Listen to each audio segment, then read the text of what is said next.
Magpapalit tayo ngayon ng Mammo sprocket set nitong ZX4RR. Alam nyo naman, isa sa mga favorite nating segment talaga dito sa YouTube channel natin ay yung pagpapalit ng mga Mammo sprocket ng halos lahat na ng motor na napasatin. So ngayon, itong 4RR, sa kinatagal-tagal ng dinadrive ko to, mahigit 1,000 kilometro na. So far, parang alam ko na kung ano yung kailangan ng motor at kailangan ko din. Pero totoo lang, marami na akong nakita nag-upgrade nito. Yung kinakabit nila sa 4RR, 13 teeth. Ang stock ng 4RR ay 1543. 15 dito sa unahan, 43 naman sa likod. Sa US version, 1448. Meron tayong theory na hindi pa natin alam ang tunay na sagot kasi na-observe ko dun sa US version. Sample lang to ha, iba't ibang gears, iba't iba rin ang top speed. Pero third gear ng US version, pumapatak lang na nasa mga 130 kilometers per hour.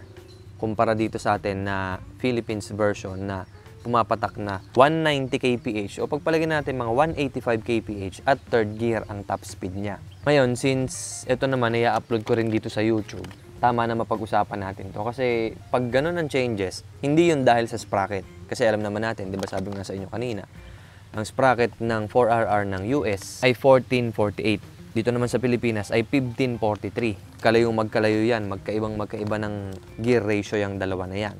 Kahit baguhin mo ang sprocket dito, sa labas ng gearbox ng makina mo, pag ang sensor ng speed niyan ay nasa output shaft ng transmission, hindi mo pwedeng baguhin yung top speed nung third gear niyan o kung ano man every gear. Yung sinabi sa inyo, magkaiba kasi talaga. Nasubukan ko na rin dito kay Hong. Ibang-iba talaga sila. Ngayon, hindi mo yun mababago kung hindi ka magpapalit ng gearing sa loob ng makina. Which is hindi pa natin ma-confirm kasi upon research, ang gearing naman ng US version at Philippines version ay iisa. Maliban na lang sa sprocket. Kaya nag-iisip ako, bakit ganun?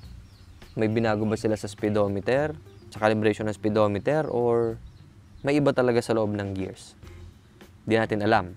Pero ngayon, yung nandito sa atin sa Pilipinas, papalitan natin ng sprocket. Meron ako ditong dalawang sprocket. Ang size ay 14 teeth at isang 13 teeth. Eh, may magtatanong, bakit dalawang ginawa mong teeth? Ganito, ganyan. Para sa akin, yung 13 teeth ay para sa racetrack at ito namang 14 teeth ay para lang sa pang daily. Most balanced to. Kasi aminin man natin hindi, ang torque na meron ang 4RR ay mahina. Kailangan ibubuelo mo pa siya. So kapag kailangan mo ng instant na lakas, wala ka talagang i-expect dito. Maliban na lang kung naka-13 ka. Kung magta-13 ka, sure ball, baunan mo ng konti, mas mararamdaman mo yung hila. Kaso nga lang, kapag ganun yung setup na ginawa mo, masyado namang advance ang speedometer mo. Tapos yung theoretical na top speed mo, bababa talaga. Pero in most cases naman na nagpapalit ng sprocket na low speed sprocket set, mas tumataas pa yung real top speed nila kapag nasa real life riding conditions na yung pinag-uusapan natin. Nandiyan yung wind resistance, yung bigat ng motor, yung mechanical limit ng makina. Given yung mga factors na yon, mas tumataas ang top speed ng naka-low speed sprocket set. Pero wag naman yung sobra-sobra katulad nitong 13 teeth. Kasi kung i-compare natin ang 1543 at 1343, sobrang laking changes nun. So, yung speedometer mo, malamang sa malamang, makukuha mo yung top speed na mga nasa around. Pagpalagay na natin, kung hirap tong maka 230 something, feeling ko marireach mo yon ng mas madali kapag naka 13 teeth na sprocket set ka. Kaso nga lang, yung reading na yun ay advance. Pag-usapan natin naman ng in-depth sa susunod na video natin, yung tungkol sa reading ng speedometer in relation sa reading ng GPS kapag nagpapalit tayo ng sprocket, especially yung mga sobrang low speed sprocket set katulad netong 13 na to. 13 is too much, pwede siya pang racetrack for maximum acceleration. Pero kung gusto mo yung balance experience lang, kuha ka lang ng extra performance or extra torque dito sa 4RR, pwedeng 14 lang. Huwag naman 13, sobra-sobra naman yung 13. Tinagal-tagal na natin nagpapapalit ng mga sprockets. Alam na natin ang behavior ng isang motor kapag pinalitan natin ng mga too much na sprocket para sa kanila.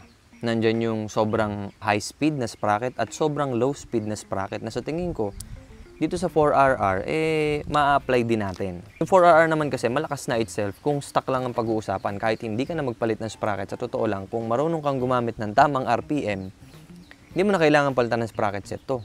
Pero para doon sa mga tropa natin ng mga curious, especially di sa YouTube, Facebook, TikTok, mga ganyan na nagtatanong, anong maganda sprocket? Para sa ikalilinaw ng lahat, kumuha ako ng dalawang sprocket. Hindi ako kumuha ng 16 teeth na sprocket kasi alam ko na ang kalalabasan noon hindi maganda. Para dito sa 4RR na mahina na nga ang torque, kakabitan mo pa ng high speed na sprocket. So ngayon, babaklasin natin to.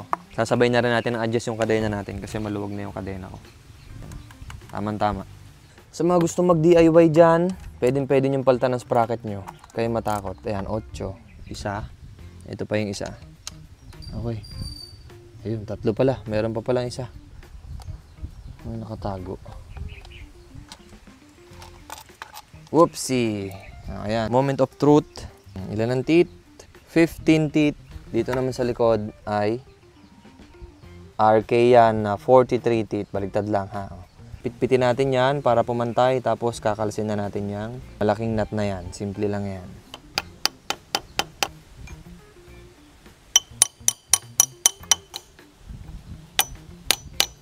Kailangan nyo ng impact wrench dyan. 27 yung size. Ayan, 27. Kasi kapag minano-mano mong kalasin yan, iikot lang yan. So, kailangan may impact ka. Matigas. Kailangan ng malakas na impact. Change item.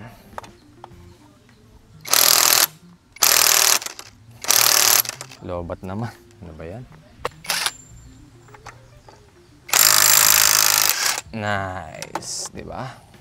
Papalitan nyo lang ng mas malakas na impact. Okay. So, natanggal na natin. Ito yung pinaka-lock washer niya. And then yung sprocket. Ito natin mabubunot natin ng easy. Ayun. Kahit di ko na niluwagan, kumalas na siya. Goods. Stock sprocket, 15 teeth. Ang kakabit natin ay yung 14 lang. Kitang-kita naman ang diferensya, di ba? Sayang, wala pang RK na brand ng sprocket kaya ito lang inagit natin. Isang ngipin lang yan pero malaking difference na yan, lalo na kapag sa front kayo nagpalit. 14 teeth is enough. Pasok na natin to. Ay, mapasok natin yan, nakalas eh. 14 teeth. 15 teeth out. 14 teeth in. Siyempre, pag nagpalit kayo ng sprocket na mas maliit, luluwag ang kadena. Kaya kailangan natin i-adjust mamaya. Kung gusto nyo linisin yung loob, pagkakataon nyo na rin linisin yan. Yan, since may pagkakataon linisin, pinunasan ko na rin ng konti. Kukunti pa naman duminihong kasi napakababa pa naman ng mileage niya. Gayahin natin yung itsura ng stock sprocket. Yan, ganun ang forma. Gayahin lang natin yung forma ng stock. Kasi yung stock, mapapansin nyo, may uka siya sa ilalim. Para fit siya na ganyan. Diba? Fit yung lock. Ginaya lang natin. Pasok na yan. Pag nakapasok na yan. Nakabit nyo lang to. Nakabit lang natin to. 1, 2, 3 lang yan guys. Tensyometer o kaya sundin nyo yung torque spec. Pero sa case ko, tensyometer lang.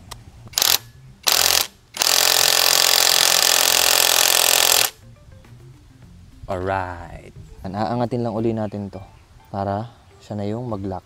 Ayan, i-align nyo lang siya na mapipipi nyo pa rin siya. Ayan. Dali lang naman yan. Okay, ang guluhan nyo na lang ha. Diskartihan na lang.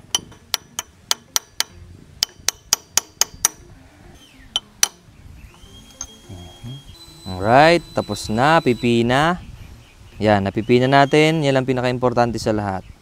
Takpan, higpitan nyo lang ulit yung tatlong tornilyo. 1 plus 1 equals 2 lang din yan. Alam nyo na yan. Tamang higpit lang. Yan, all goods na. Paano naman mag-adjust ng kadena? Ganito lang. Tanggalin natin to, itong takip. Naka-paddock stand na yan. Kung wala kayong paddock stand, gawa na lang ng paraan. Kayang-kaya yan. Yun. Ang gagawin dyan ay babaloktotin mo lang. Para tumuwid. Pipisayin mo lang yan. Tutuwid na. Hilahin mo na. Right, tanggal na. Luluwagan lang natin tong castle nut ng konti lang. Hindi nyo kailangan luwagan ng todo-todo. Luwagan lang ng konti. Pwede mano-mano, pwedeng pa-impact. Luluwagan lang natin ng konti yan. Yan. Konting luwag lang. Classic vlog pala kinalabasan nito. So ngayon, pwede nyong matahin kung tutuwirin nyo or hindi gamit itong gulong in relation dun sa mismong pagkadiretso ng motor. Pero, lagi kayong pwedeng magbase dito. Ayan, may mga markings yan. So, pag hinigpitan mo to, ayan, luluwagan natin itong pinakang lock niya. And then, pag hinigpitan mo yung pangalawa, aatras na nga atras yan. Pati ito, atras na nga atras. Make sure nyo lang na pantay Dito, yung guhit, at saka yan, yung mismong pagtapat niyan, dapat pantay yan, habang paatras ng paatras. Luwagan natin tong kabila. 12, tsaka 14. Luwag lang. Ayan. Lumuwag na yan, higpitan mo na itong 14mm. Ayan. Pag ayaw gumalaw, sa small effort, pag ayaw gumalaw, kulang pa sa luwag to. So, luluwagan pa natin konti. Yo, para sumobra na, higpitan pa natin. Yan. Tingnan nyo yung kadena habang hinihigpitan ko. Yan, maangat na siya. Para pantay, tig-isa. Una dito, sunod sa kabila naman. Isa. Then, isa pa. Kabila. 180 degrees. Yan. Kita nyo diba mahigpit? Utay-utayin lang natin. Kabila. Malayo pa. Higpit pa. Kalahati. Kalahati. Kalahati. Kalahati. Kalahati ngayon. Yan. Kung mapapansin nyo, konti na lang yung play niyan. Ayan, pasok pa sa standard dyan. Kulang pa ng konting higpit yan. So, ibasa nyo dito. Adjustment range, 25 to 35 mm, 1 inch to 1.4 inch. Check the slack, measure slack midway between the sprockets while the motorcycle is on the stand. Ayan. Easy lang. Dapat yung laro niyan, 1 inch lang. Hanggang 1.4 inch. Ayan, so far, mga 1 inch, mahigit na yan. Ngayon, kapag malapit na, tsaka mo ngayon tingnan dito. Ayan, yung markings. Kita nyo, umatras, di ba? O galing siya dyan. Umatras na ng konti. Halos pumantay dun sa tatlo. Ayan, o. Halos pumantay itong mismong makapal na yan. Dito naman sa kabila. Mas malayo. Sobra na to. Sobra na to dito. Pero, pwede ka pang maghabol, di ba? Pwede mo pa yung habulin dito sa kabila. Hipitan pa natin to ng konti. Konti pa. Okay. Pwede pa to. Pwede pang humigpit ng konti. Nakita ko na sa inyo, pantayin nyo lang hanggang sa makuha nyo na yung perfect match. Ngayon, depende sa inyo kung anong style ng pagpapantay nyo. Pero ako kasi minsan, binabase ko dito, inuuna ko muna itong markings, tapos, tsaka ko ngayon siya tatansyahin dun sa alignment ng mismong motor. Yan. Dapat pantayin yung motor sa mismong gulong at saka itong kadena, dapat pantay dun sa sprocket sa unahan. Napalitan natin ng sprocket, higpitan ko na lang to. And then, tingnan natin kung ano magiging performance nito. Always keep in mind na kapag sumobra kayo ng higpit, hindi na pwedeng luwagan yon tapos ina-expect nyo na babalik yun sa dating posisyon. So kapag niluwagan mo itong adjuster, halimbawa niluwagan mo ng half turn, sisipain mo yun dito sa likod para kumalso uli siya. O yung technique na ginagawa ng iba, kinakalsuhan dito. Something, basahan or what, para bumalik ulit yung tension dito sa mismong adjuster niya. Pero ako hindi ko ginagawa yun eh. Depende na nga lang sa diskarte, so depende sa inyo kung anong style nyo. Maybe sa iba hindi to ginagawa, pero ako ginagawa ko to. Diba nakapantay na, align na lahat, hihigpitan ko pa to ng konti, itong adjuster sa kaliwa, compared dun sa adjuster sa kanan. Kasi mas bugbog itong left side kesa dun sa right side. So most of the time, kapag umaandar yan, gumaganan yan halos, lumiliko yan ng bahagya. Sobrang liit lang nun, pero makakatulong kapag in-adjust mo to ng konti para sa stability ng motor. Yung iba mararamdaman, pero yung iba hindi. Sa akin lang yun. Depende kung gagayahin nyo. Goods na yan. Ngayon, higpitan natin siya ng mano-mano. Double check kung may nagbago. Ayan, goods pa yung play niya. Alignment, check. Check. Tansyameter, mata-mata.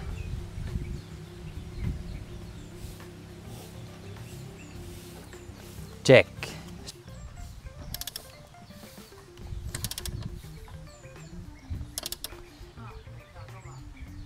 Sabi sa manual, right, kung may torque wrench kayo, gamitan nyo.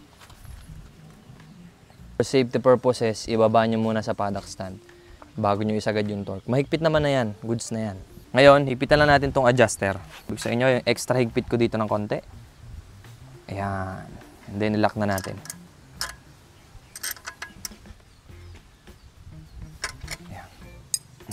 Tignan nyo yung play ng kadena natin ngayon. Goods pa rin, di ba? Kahit nagpalit na tayo ng sprocket. In time kayo para linisin yung kadena, and i-lubricate nyo na. Kung curious kayo kung paano ko maglinis ng kadena, so far, malinis pa yung kadena ko kasi 1,000 kilometers pa lang at hindi ako madalas sa mga maduduming lugar. Panlinis ko lang ay basahan. Akan yung kadena and then ikot yung dahan-dahan. Punasan nyo lang ng malinis na basahan. Yung chain lock is good. Malinis pa yung kadena. Sabi ko sa inyo, punas-punas lang. Oh. Shoutout sa mga kaibigan natin dyan sa Rexco. So, pinadala nila tayo ng chain lube. Ito yung gagamitin natin dito kay Hong. Ako kung mag-chain lube, konting-konti lang talaga.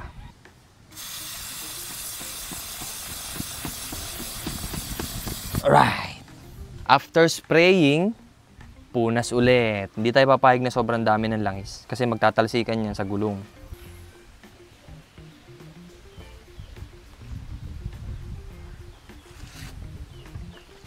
Easy.